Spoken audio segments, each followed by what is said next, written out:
Sa ngalan ng Ama at Anak at Espiritu Santo. Isang mapagpalang linggo po sa inyo. Ngayon po ay linggo ng Pentecostes at ang linggong ito ay nagpapaalala po sa atin na patuloy pong kumikilos ang Espiritu Santo sa ating simbahan at sa ating buhay bilang individual. Dalawang bagay sa ating simbahan at sa ating buhay. Una, sa ating simbahan.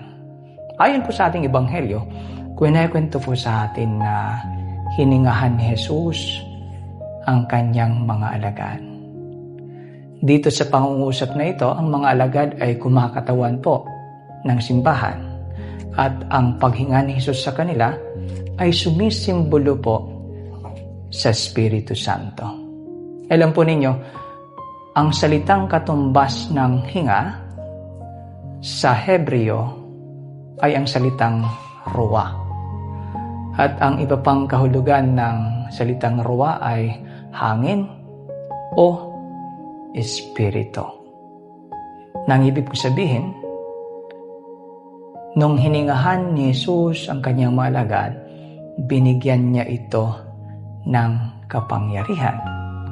At ang layunin ng kapangyarihan ito ay ang magpatawad ng mga kasalanan.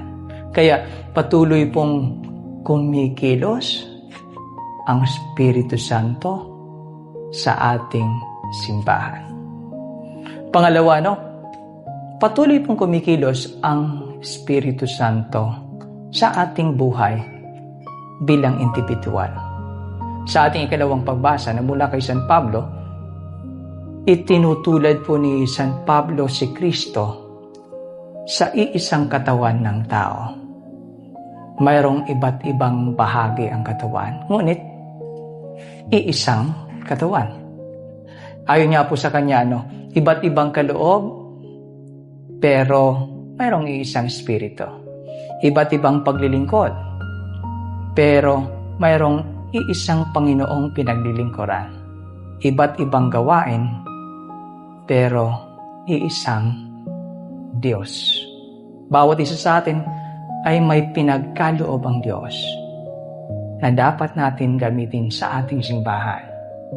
Na ang ibig pong sabihin, patuloy pong kumikilos ang Espiritu Santo sa ating buhay bilang individual. Kaya po mga kapatid, mainam po na tanungin natin ang ating sarili.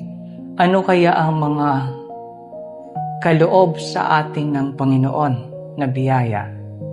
Ito po ba'y nagagamit natin ng ayon sa kanyang kalooban? Ito po ang mga tanong na dapat nating pagnilayan ngayong linggo. Muli, isang mapagpalang linggo po sa inyong lahat. Nawa gabayan po tayo ng Espiritu Santo na patuloy na kumikilos sa ating simbahan at sa ating buhay. Sa ngalan ng Ama at Anak at Espiritu Santo.